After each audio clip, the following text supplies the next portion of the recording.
আসসালামু আলাইকুম। হাদিস নম্বর 41। মালিক রহ বর্ণনা করেছেন যে জায়দ ইবনু আসলাম রহ তাকে জানিয়েছেন, আতা ইবনু ইয়াসার রহ তাকে জানিয়েছেন, আবু সাঈদ আল খুদরি রাহ তাকে জানিয়েছেন যে তিনি রাসূলুল্লাহ সেইকে বলতে শুনেছেন, যখন কোনো বান্দা ইসলাম গ্রহণ করে এবং তার ইসলাম উত্তম হয় তখন আল্লাহ তার অতীতের সব গুনাহ মাফ করে দেন। এরপর তার থেকে প্রতিদান নেওয়া হবে। একটি নেকির প্রতিদান 10 গুণ থেকে 27 গুণ পর্যন্ত দেওয়া হবে, আর একটি গুনাহর প্রতিদান একটিই হবে যদি না আল্লাহ তা মাফ করে দেন। হাদিস নম্বর 42। আবু হুরায়রা রাহ থেকে বর্ণিত, তিনি বলেন, রাসূলুল্লাহ বলেছেন, যখন তোমাদের কেউ তার ইসলামকে উত্তম করবে তখন তার প্রতিটি নেকির কাজ 10 গুণ থেকে 27 গুণ পর্যন্ত লেখা হবে, আর তার প্রতিটি খারাপ কাজ একটির পরিবর্তে একটিই লেখা হবে। হাদিস নম্বর 43। আয়েশা রাহ থেকে বর্ণিত যে নবী শ্যান তার কাছে এলেন, তখন তার পাশে একজন নারী ছিলেন। তিনি জিজ্ঞেস করলেন, এ কে?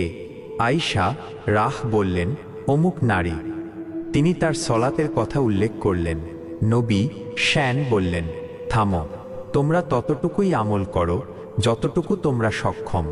আল্লাহর শপথ, আল্লাহ সওয়াব দেওয়া বন্ধ করবেন না যতক্ষণ না তোমরা ইবাদত করা বন্ধ করো, আর আল্লাহর কাছে সেই দিন সবচেয়ে প্রিয় যা ব্যক্তি নিয়মিতভাবে করে। হাদিস নম্বর 44। আনাস রাহ থেকে বর্ণিত, তিনি নবী শ্যান থেকে বর্ণনা করেছেন, যে ব্যক্তি লা ইলাহা ইল্লাল্লাহ বলবে এবং তার অন্তরে যবের দানা পরিমাণ কল্যাণ ঈমান থাকবে তাকে জাহান্নাম থেকে বের করা হবে। যে ব্যক্তি লা ইলাহা ইল্লাল্লাহ বলবে এবং তার অন্তরে গমের দানা পরিমাণ কল্যাণ ঈমান থাকবে তাকেও জাহান্নাম থেকে বের করা হবে। আর যে ব্যক্তি লা ইলাহা ইল্লাল্লাহ বলবে এবং তার অন্তরে অনুপরিমাণ কল্যাণ ঈমান থাকবে তাকেও জাহান্নাম থেকে বের করা হবে। হাদিস নম্বর 45। উমার ইবনুল খাত্তাব রাহ থেকে বর্ণিত, এক ইহুদি তাকে বলল, হে আমিরুল মুমিনিন, আপনাদের কিতাবে এমন একটি আয়াত আছে যা আপনারা পাঠ করেন। যদি তা আমাদের ইহুদি সম্প্রদায়ের উপর অবতীর্ণ হতো তাহলে আমরা সেই দিনটিকে ঈদ হিসেবে উদযাপন করতাম। তিনি জিজ্ঞেস করলেন, কোন আয়াত? ইহুদিটি বলল, আজ আমি তোমাদের জন্য তোমাদের দিনকে পূর্ণাঙ্গ করে দিলাম এবং তোমাদের উপর আমার নিয়ামতকে পরিপূর্ণ করলাম, আর তোমাদের জন্য ইসলামকে দিন হিসেবে মনোনীত করলাম। সূরা আল মাঈদাহ 3। উমার রাহ বললেন, আমরা সেই দিন ও সেই স্থান সম্পর্কে জানি যখন তা নবী শ্যানের উপর অবতীর্ণ হয়েছিল। তিনি তখন আরাফার ময়দানে জুমুআর দিনে দাঁড়িয়েছিলেন। হাদিস নম্বর 46। তালহা ইবনে উবাইদুল্লাহ রাহ থেকে বর্ণিত, তিনি বলেন, এক ব্যক্তি নাজদ অঞ্চল থেকে রাসূলুল্লাহ সাল্লাল্লাহু কাছে এলো। তার মাথার চুল ছিল এলোমেলো, তার কণ্ঠস্বরের গুঞ্জন শোনা যাচ্ছিল, কিন্তু কি বলছিল তা বোঝা যাচ্ছিল না। কাছে আসার পর জানা গেল যে সে ইসলাম সম্পর্কে জিজ্ঞেস করছে। রাসূলুল্লাহ কথাই বললেন, দিনে রাতে 5 ওয়াক্ত সালাত। লোকটি বলল, এর বাইরে কি আমার উপর আর কিছু আছে? তিনি বললেন, না, তবে যদি তুমি স্বেচ্ছায় নফল পড়। রাসূলুল্লাহ বললেন, আর রমাদানের সিয়াম।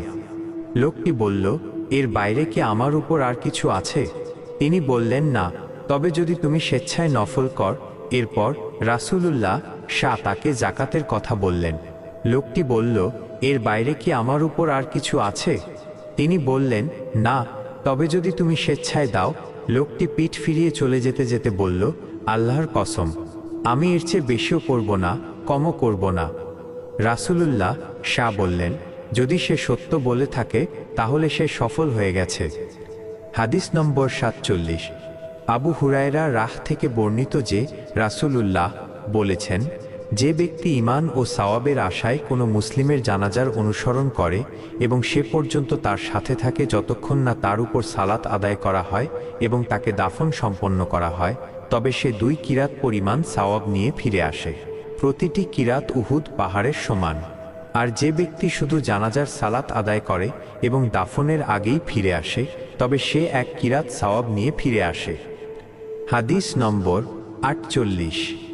আব্দুল্লাহ রাহ থেকে বর্ণিত, নবী শান বলেছেন, কোনো মুসলিমকে গালি দেওয়া ফাসিকি এবং তার সঙ্গে যুদ্ধ করা কুফরি। হাদিস নম্বর 49। আনাস রাহ থেকে বর্ণিত, তিনি বলেন, উবাদাহ ইবনু শামিত রাহ আমাকে জানিয়েছেন যে রাসূলুল্লাহ কদরের রাতের ব্যাপারে খবর দিতে বের হলেন। তখন দুজন মুসলিম ব্যক্তি ঝগড়া করছিল। তখন তিনি বললেন, আমি তোমাদেরকে কদরের রাতের ব্যাপারে খবর দিতে এসেছিলাম, কিন্তু অমুক ও অমুক ঝগড়া করায় আমার অন্তর থেকে তা উঠিয়ে নেওয়া হয়েছে। সম্ভবত এটা তোমাদের জন্য কল্যাণকর। তোমরা তা কদরের রাত নবম, সপ্তম ও পঞ্চম রাতে তালাশ করো। হাদিস নম্বর 50। আবু হুরায়রা রাশ থেকে বর্ণিত, তিনি বলেন, একদিন নবী শাহ লোকদের সামনে ছিলেন। এমন সময় জিব্রাইল তার কাছে এসে জিজ্ঞাসা করলেন, ঈমান কি? তিনি বললেন, ঈমান হলো তুমি আল্লাহ, তার ফেরেশতাগণ, তার সাথে সাক্ষাৎ, তার রসূলগণ এবং পুনরুত্থানের উপর বিশ্বাস স্থাপন করবে। তিনি আবার জিজ্ঞাসা করলেন, ইসলাম কি? তিনি বললেন, ইসলাম হলো তুমি একমাত্র আল্লাহর ইবাদত করবে এবং তার সাথে কাউকে শরিক করবে না, সালাত কায়েম করবে, ফরজ জাকাত আদায় করবে এবং রমজানের সম রোজা পালন করবে। তিনি আবার জিজ্ঞাসা করলেন, ইহসান কি? তিনি বললেন, ইহসান হলো তুমি এমনভাবে আল্লাহর ইবাদত করবে যেন তুমি তাকে দেখছ, আর যদি তুমি তাকে দেখতে না পাও তবে তিনি অবশ্যই তোমাকে দেখছেন। তিনি আবার জিজ্ঞাসা করলেন, কিয়ামত কখন হবে? তিনি বললেন, এ বিষয়ে যাকে জিজ্ঞাসা করা হয়েছে তিনি প্রশ্নকারীর চেয়ে অধিক জ্ঞাত নন, তবে আমি তোমাকে তার কিছু নিদর্শন সম্পর্কে অবহিত করছি। যখন দাসী তার প্রভুকে জন্ম দেবে এবং যখন কালো উটের রাখালরা সুউচ্চ ভবনের অধিকারী হবে, আর এ 5টি বিষয়ে আল্লাহ ছাড়া অন্য কেউ জানে না। এরপর নবী শাহ এই আয়াতটি পাঠ করলেন, নিশ্চয়ই আল্লাহর কাছেই কিয়ামতের জ্ঞান রয়েছে। সূরা লুকমান আয়াত 34। এরপর জিব্রাইল চলে গেলেন। নবী শাহ বললেন, তাকে ফিরিয়ে আনো, কিন্তু তারা কিছুই দেখতে পেলেন না। তখন তিনি বললেন, ইনি জিব্রাইল ছিলেন, যিনি তোমাদেরকে তোমাদের দ্বীন শিক্ষা দিতে এসেছিলেন। আবু আব্দুল্লাহ ইমাম বুখারী বলেন, নবী শাহ এসব কিছুকে ঈমানের অন্তর্ভুক্ত করেছেন। হাদিস নম্বর 51। আব্দুল্লাহ ইবনু আব্বাস রাহ থেকে বর্ণিত যে আবু সুফিয়ান রাহ তাকে বলেছেন, হিরাক্লিয়াস তাকে জিজ্ঞাসা করেছিলেন, তাদের সংখ্যা কি বাড়ছে না কমছে? তখন তুমি বলেছিলে, তাদের সংখ্যা বাড়ছে। ঈমানের ব্যাপারটিও এমনই যতক্ষণ না তা পূর্ণাঙ্গতা লাভ করে। হিরাক্লিয়াস আরও জিজ্ঞাসা করেছিলেন, তাদের মধ্যে কেউ কি তার দ্বীন অপছন্দ করে তাতে প্রবেশ করার পর আবার তা থেকে ফিরে যায়? তখন তুমি বলেছিলে, না, ঈমানের ব্যাপারটিও এমন, যখন এর আনন্দ অন্তরে মিশে যায় তখন কেউ তা অপছন্দ করে না। হাদিস নম্বর 52। নুমান ইবনু বাশির রাহ থেকে বর্ণিত, তিনি বলেন, আমি রাসূলুল্লাহ শাহকে বলতে শুনেছি, হালাল স্পষ্ট এবং হারামও স্পষ্ট, আর এ দুয়ের মাঝে কিছু সন্দেহজনক বিষয় রয়েছে যা অনেক মানুষই জানে না। সুতরাং যে ব্যক্তি সন্দেহজনক বিষয়গুলো থেকে নিজেকে বাঁচিয়ে রেখেছে সে তার দ্বীন এবং সম্মানকে রক্ষা করেছে, আর যে ব্যক্তি সন্দেহজনক বিষয়ে পতিত হয়েছে সে যেন এমন এক রাখালের মতো যে কোনো নিষিদ্ধ এলাকার আশেপাশে তার পশু চড়ায়, যা যে কোনো মুহূর্তে সেই এলাকার ভিতরে ঢুকে যেতে পারে। জেনে রাখো, প্রত্যেক বাদশারই একটি সংরক্ষিত এলাকা থাকে। আল্লাহরও সংরক্ষিত এলাকা হলো তার নিষিদ্ধ বিষয়সমূহ। জেনে রাখো, শরীরের মধ্যে এক টুকরা মাংসপিণ্ড আছে, যখন তা ভালো থাকে তখন পুরো শরীরই ভালো থাকে, আর যখন তা খারাপ হয়ে যায় তখন পুরো শরীরই খারাপ হয়ে যায়। জেনে রাখো, সেটি হলো আল কলব বা হৃদয়। হাদিস নম্বর 53। আবু জামরাহ রাহ থেকে বর্ণিত, তিনি বলেন, আমি ইবনু আব্বাস রাহ এর কাছে বসতাম। তিনি আমাকে তার খাটে বসাতেন এবং বলেছিলেন, আমার কাছে থাকো। আমি আমার সম্পদ থেকে তোমাকে কিছু অংশ দেব। আমি 2 মাস তার কাছে থাকলাম। এরপর তিনি বললেন, আব্দুল কায়েস গোত্রের প্রতিনিধি দল যখন নবী শাহের কাছে এলো, তখন তিনি বললেন, এরা কোন দল? অথবা বললেন, এরা কোনো প্রতিনিধি দল। তারা বললেন, রাবিয়াহা গোত্রের। তিনি বললেন, এই প্রতিনিধি দলকে স্বাগতম, এরা অপমানিত ও অনুতপ্ত নয়। তারা বললেন, হে আল্লাহর রাসূল, আমরা কেবল হারাম মাসেই আপনার কাছে আসতে পারি। আমাদের ও আপনার মাঝে মুদার গোত্রের কাফিররা রয়েছে। সুতরাং আমাদের এমন কিছু চূড়ান্ত বিষয় সম্পর্কে নির্দেশ দিন যা আমরা আমাদের পেছনের লোকদের জানাতে পারি এবং এর মাধ্যমে আমরা জান্নাতে প্রবেশ করতে পারি। তারা তার কাছে পানীয় সম্পর্কেও জিজ্ঞাসা করলেন। তিনি তাদেরকে 4টি বিষয় পালনের আদেশ দিলেন এবং 4টি বিষয় থেকে নিষেধ করলেন। তিনি তাদেরকে শুধুমাত্র আল্লাহর উপর ঈমান আনার নির্দেশ দিলেন। তিনি বললেন, তোমরা কি জানো শুধুমাত্র আল্লাহর উপর ঈমান আনা কি? তারা বললেন, আল্লাহ ও তাঁর রাসূলই অধিক জ্ঞাত। তিনি বললেন, তা হলো এই সাক্ষ্য দেওয়া যে আল্লাহ ছাড়া কোনো ইলাহ নেই এবং মুহাম্মদ আল্লাহর রাসূল, সলাত কায়েম করা, জাকাত দেওয়া, রমজানের সওম পালন করা এবং গনিমতের মালের 1/5 খুমুস প্রদান করা। তিনি তাদেরকে 4টি পাত্র ব্যবহার করতে নিষেধ করলেন, হানতাম, দুব্বা, নাকির এবং মুজাফফাত বা মুকাইয়ার।